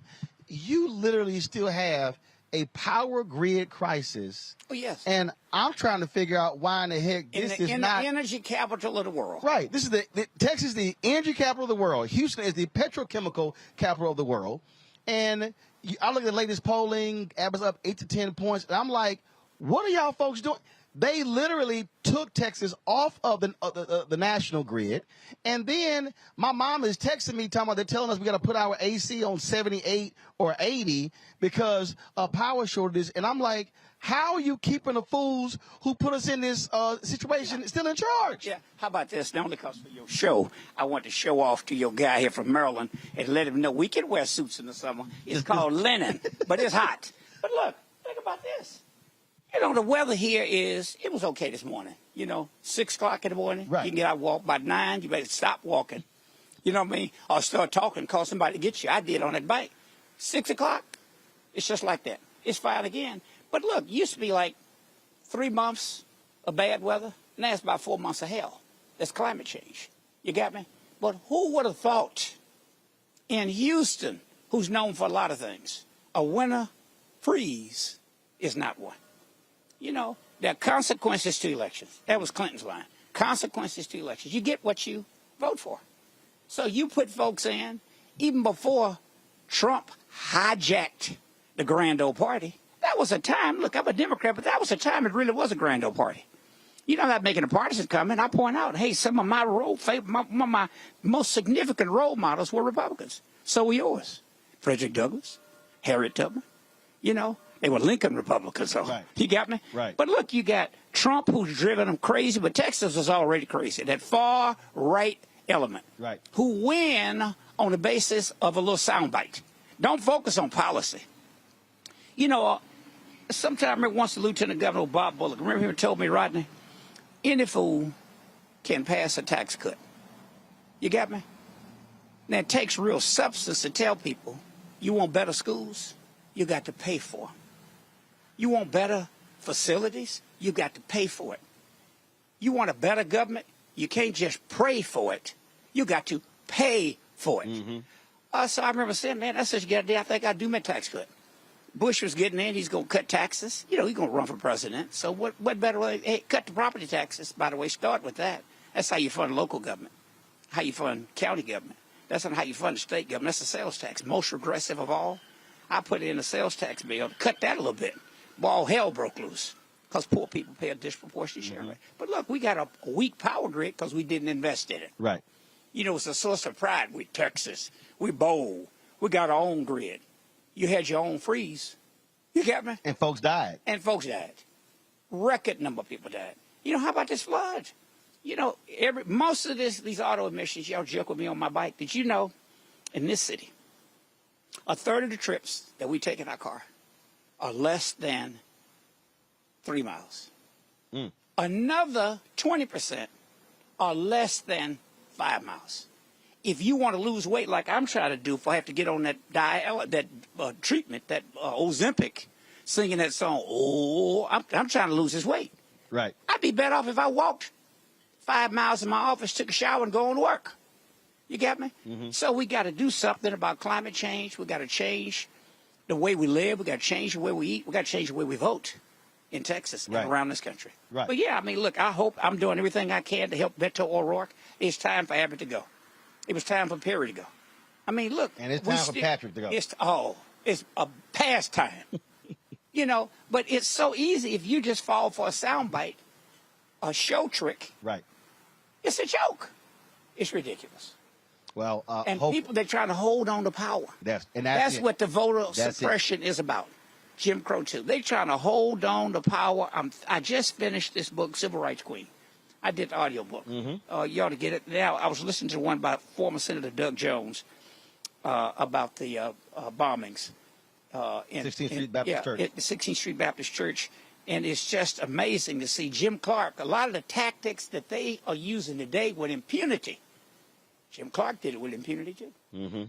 But look, man, please get the word out. I hope folks will come. It'll be the first public viewing. If they can't make it to see the George Floyd statue on Wednesday, they can come Thursday morning, regular park hours. I've already communicated with your staff, so we'll be live streaming it on the Black Star Network. Good. See, when you own your stuff, it's different. You can do that. That's why I'm always telling my daughter, you mentor my daughter. She's back up, Nicole Ellis in D.C. I don't want to get in trouble. PBS NewsHour. But you just tell her one day I want her to be like you. So you mentor my child. All right, Doc. All right, thank you. Always good seeing you. All right. I appreciate it. Call me. Let's get together. Yes, sir. Folks, we're going to go to a break. Roland Martin Unfiltered on the Black Star Network. Why is it so hard to see Panther? What deal? Wow. I mean, if you go to Amazon, I think I tried. So I have a collection of That's a hard movie. They charge you $300 on Amazon. I was like, I'm not about to pay no $400 for a VHS copy. What's the deal? Man, it is interesting, Roland. It is the movie they don't want you to see. Power to the people. It's funny. I made New Jack City. You can get it anywhere. Pasta, you can see it anywhere. But a movie that says that it is not an accident that we medicated the black communities right around the time when they were getting militant, when you had the Panthers starting to organize, the people starting to vote and march on Washington. We let these communities get medicated. In fact, that comes up in The Godfather, you know, where they say, as long as it stays in the black communities. So we asked the question, they tried to ask us questions. I asked them, the reporters when we did, I said, listen, why is it a 13-year-old boy in the hood can find a way to buy a gun, some liquor, or a church, or some crack, and yet you can't find them to arrest those people? You can't arrest that dealer. Why is that?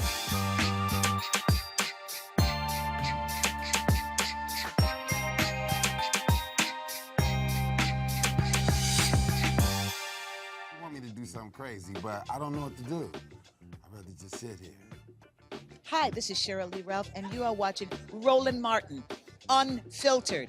I mean, could it be any other way? Really? It's Roland Martin.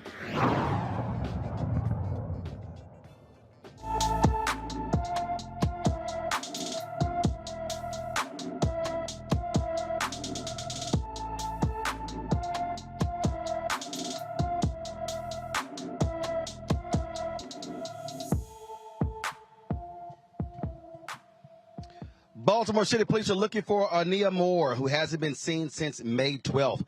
A 13-year-old is 5 feet 2 inches tall, weighs 120 pounds, with black hair and brown eyes. Anyone with information about Ania Moore is urged to call the Baltimore City, Maryland Police Department at 410-396-2525, 410-396-2525.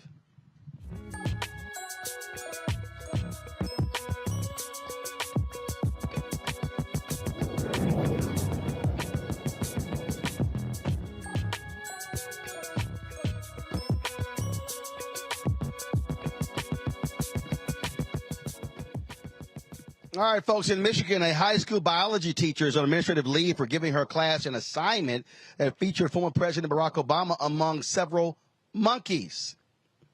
Yeah, the assignment given to students at the Roper School in the Detroit suburb of Birmingham as which of the following are primates? Since then, the school has issued the following statement about the incident. On behalf of Roper School's leadership, we want to acknowledge the disturbing racial offense contained in an assignment with an upper school class last week. The choice to use this piece of curriculum was completely inconsistent with our school's philosophy and mission, and we sincerely apologize for its use and the harm it has caused. While the teacher has taken responsibility and admits the mistake of not properly vetting the resource, we know that that is not enough, and she has been placed on administrative leave until further notice. The Roper School was founded in 1941 by educational pioneers George and Anne-Marie Roper, who, after fleeing Germany to escape Nazi persecution, established our school with the goal of educating children to become thoughtful, humane adults. As a school with a deep commitment to social justice for over 80 years, we must demonstrate greater care in the selection of content designed to guide our students. We remain committed to doing the important work of educating ourselves and the community in diversity, equity, inclusion, and justice, and yet on this occasion, we did not live up to those core values. We know that our work in cultural competencies is vital, and it must be ongoing to ensure an inclusive learning environment for our students. Michael, this is simple. Fire that damn teacher. Well, Roland, yeah, not only fire the teacher, but who approved the curriculum? Who approved this assignment? This assignment originated at Duke University in 2010. Okay, Fox 2 News, they're the ones that reported this. They had they reported this on Wednesday, and then the story blew. I think they reported on Tuesday that the story blew up, and then Thursday, the Roper School had to cancel school that day because they were getting threats because this story went viral. So I saw the first story Fox 2 News did, and then I saw the follow-up story that the school has been closed. So one, who approved this curriculum? Two, yeah, fire the teacher. But three, the other thing is when you look at that picture, President Barack Obama is the only human in that picture with the other animals. So the other thing I'm looking at is, well, wait a second.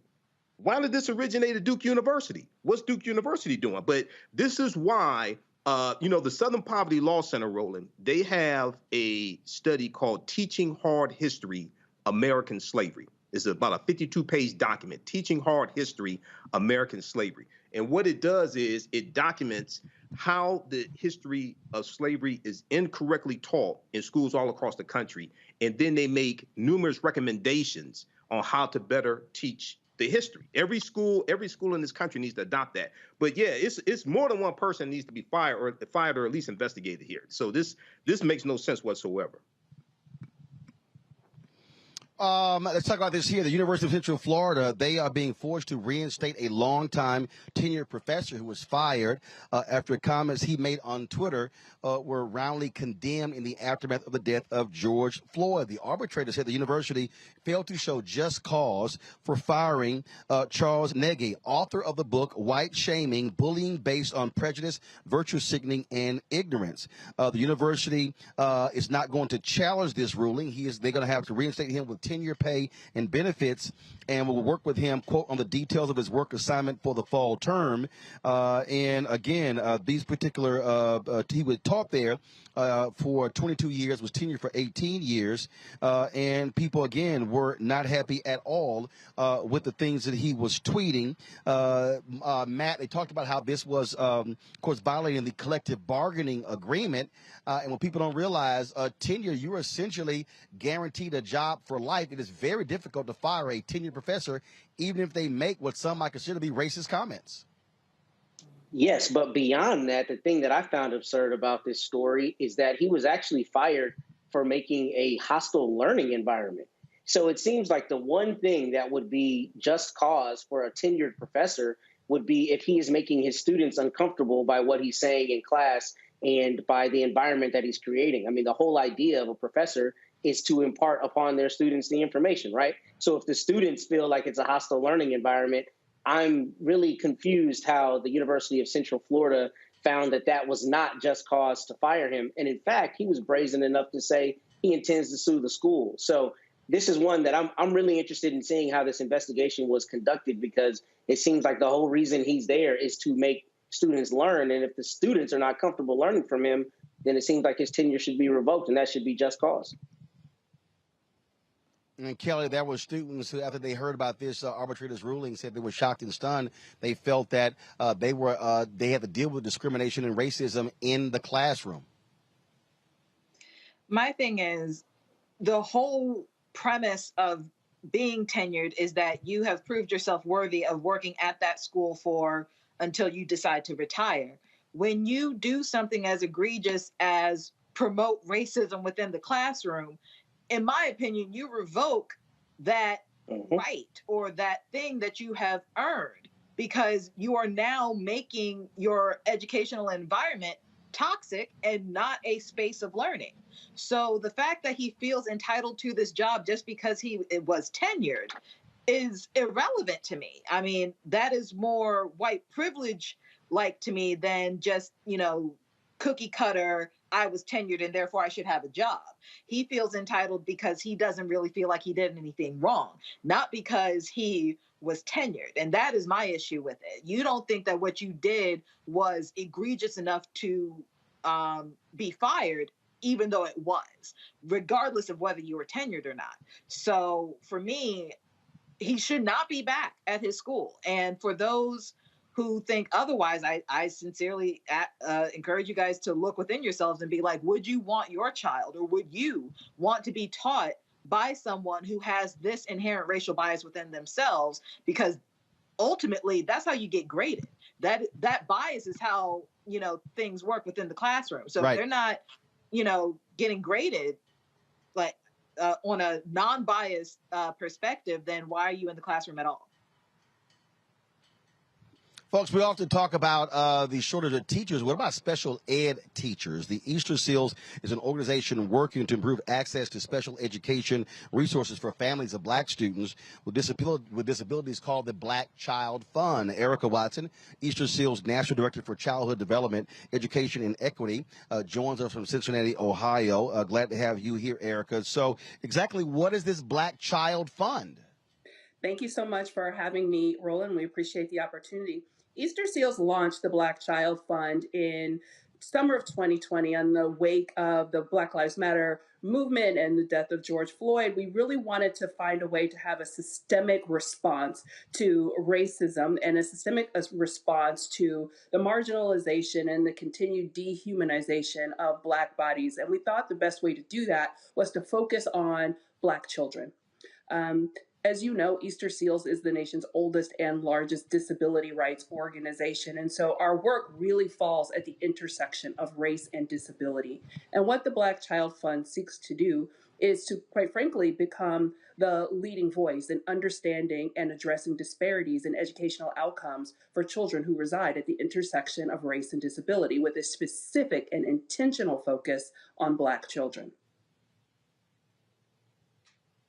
So who can access this fund? Is it for parents? Is it for organizations? Who can access it? It's a great question. So the Black Child Fund really intends to fund professional development training for special education teachers, as well as non-legally trained special education advocates. You can access, teachers, advocates can access this training right now, free of charge from the Easter Seals website. If you go to easterseals.com and search for the Intersection Collective, you will be directed to our free curriculum, which really intends to teach what it is to have an anti-Black lens on when you are engaging with students, what it is to do culturally responsive family and community engagement in support of Black students, and really to help parents learn to navigate the IEP and the 504 process on behalf of their students. Additionally, we offer curriculum and resources to help students themselves and parents learn to become the best self-advocates that they could possibly have. Because we know without a shadow of a doubt that if you create a rising tide that really serves the needs of the most marginalized students, all students achieve more and perform better. So that's really what the Black Child Fund is intending to do, is to be the engine that creates that rising tide that floats all boats. But specifically helping anyone who seeks to educate or service Black children with special education needs do it with a more culturally competent and racially responsive pedagogical lens. All right, then. Well, look, that is critically important. We appreciate the work Easter Seals is doing, and certainly we can never forget about the need for special education teachers when we talk about this shortage around the country. Where can people go to get more information about this Black Fund? You can come visit us online at easterseals.com and search Black Child Fund. You'll find it on our website. You can also take advantage of our social media outlets. We're Easter Seals HQ on Twitter. We are Easter Seals on Facebook, and we are Easter Seals HQ on Instagram. Any of those vehicles will bring you directly to us, and you can learn more about the amazing work that our network of affiliates are currently doing, particularly in the early childhood space with our Early Head Start and Head Start programmings. We serve over 7,000 students across the country in Early Head Start and Head Start, and we're doing all of this work, again, with an intentional and specific lens on how do we better serve and educate students that reside at the intersection of race and disability, with a unique and intentional focus on Black children at that intersection. All right, Erica, we appreciate it. Thanks a lot. Of course. Thank you so much. Thank you. Folks, a little bit earlier today here at Yakes High School in Houston, I presented for the second year scholarships to 3 students here at JY, which I graduated from here in 1987. These are the 3 winners here, and I had an opportunity for them to share a few words about them winning. Roll it. Hello, everybody. My name is Mario Alvarado. I'll be pursuing a degree in computer science this fall, and I will be attending Colgate University in upstate New York. What I want to do with my degree is start my own company, like a software company. When I was younger, my parents used to live in Katy, where it was predominantly Hispanic. My area was mostly Hispanic, and I didn't know any English when my father got deported and we came to Houston. So that was like really difficult for me. And then to learn English fast, I used an app called Duolingo. I don't know if y'all familiar with that app. And when I got to the 5th grade, I was like struggling mentally, and then I was like depressed, and seeing that my mom was depressed, I wanted to make change. I learned how to speak English using Duolingo, and by the time I got to the 6th grade, I was speaking English fluently. I don't know if you can tell from right now, but yes. So with my degree, I'm planning to start my own platform that helps other students achieve the same goal that I did, which was to learn a new English, whether it be for fun or whether it be for, for your own needs like it was for me. Thank you. Hi, my name is Kendi Colin, and I'll be going to Howard University for the fall, and I'll be studying early childhood education. I want to open up my own daycare. I love working with younger children. Mama always tell me, Kendi, I don't know how you do it. I don't know. I don't have the patience for it, but you do. I don't know how you're going to do it. And that's just something I'm really passionate about. I love seeing little kids learn new things and just be able to enjoy themselves. So I'll be opening up my own daycare. I'm Kaylee. I will be attending University of St. Thomas in the fall to study psychology. And my reason for studying psychology would be to eventually become a therapist, because even now, I've always had friends who like to tell me about their problems, and I really like giving solutions. So being able to make people feel better and put them into a better space in their life would help me, and also helping people. So that's what I want to do.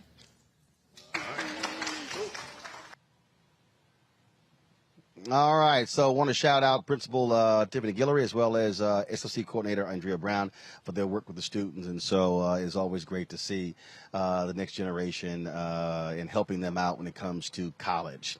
I want to thank Michael, Kelly, and Matt for being on today's show. Thank you so very much. But before we go, Carol Gant, our supervising producer, today is Carol's 65th birthday. Okay, I'm just joking.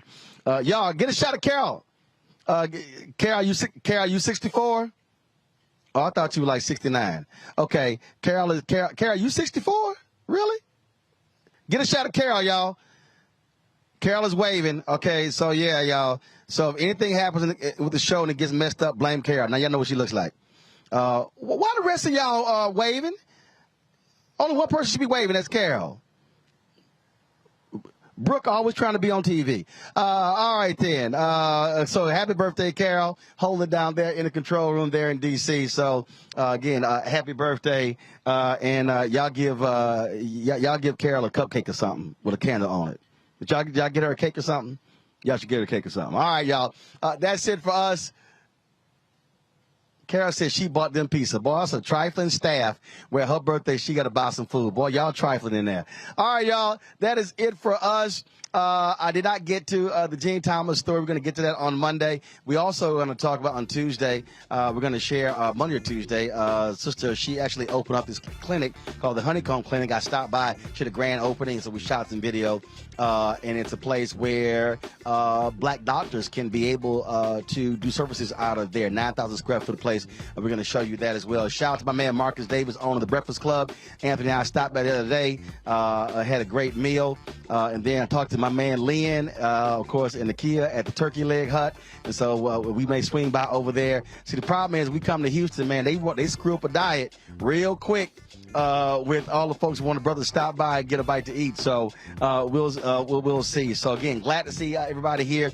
Folks, thank you so very much. Again, we want y'all to support us in what we do. Please download the Black Star Network app so we can hit 50,000 downloads. Apple TV, Apple phone, Android phone, Apple TV, Android TV, Roku, Amazon Fire TV, Xbox One, Samsung Smart TV. We're on all of those platforms. We also want you to support the show and what we do with our content. Some great things. If you want to send a check or a money order, please do so to P.O. Box 57196, Washington, D.C., 20037-0196. The Cash App is $RM Unfiltered. PayPal is R Martin Unfiltered. Venmo is RM Unfiltered. Zelle is Roland at RolandSMartin.com. Roland at RolandMartinUnfiltered.com. And let me hold up. I gotta do one more shout out.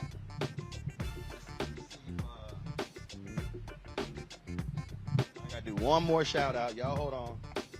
We almost done. Let me see if I can pull this thing up. Let's see here. Almost done. Let me pull this thing up. So let me shout out my brother's son, Chris. Today, my man Chris had his 8th grade graduation. I'm going to pull it up in a second. Let me shout out my niece, Anna. This is her. She graduated from community college on her way to North Texas. Her mama is an artist, and so she's always doing all kind of stuff. So congratulations to Anna Bird. Way to go, Anna Bird. And so I thought that Chris's photo was, see, you know, when the family always mess stuff up, they send stuff to the wrong group. And so Chris was in the... They send stuff in the group family text as opposed to sending it to the group me. And so let me go ahead and do this now. So again, my man Christopher Martin, my little man, he's no longer little. Here he is with his bow tie, 8th grade graduation, going to high school next year. And so I'm about to go to the house and see my man and congratulate him on 8th grade graduation. That's it, y'all. We got to go. I appreciate all the folks here at Jack Yates and HISD allowing us to be able to broadcast from here. One of the things that I said when I was a student here, that I always wanted to be able to come back one day and be able to broadcast a live show. This is probably the 5th or 6th time we've done it. We did it a few times when I was at TV1. This is our 2nd time here with Roland Martin Unfiltered, so I certainly appreciate that. And so thank you so very much. We always end the show every Friday, of course, showing you all the people who are contributors to our show. We thank them. Their dollars make it possible for us to do what we do. So thank you so very much, folks. Y'all have an absolutely fabulous weekend. I'll see you on Monday. How?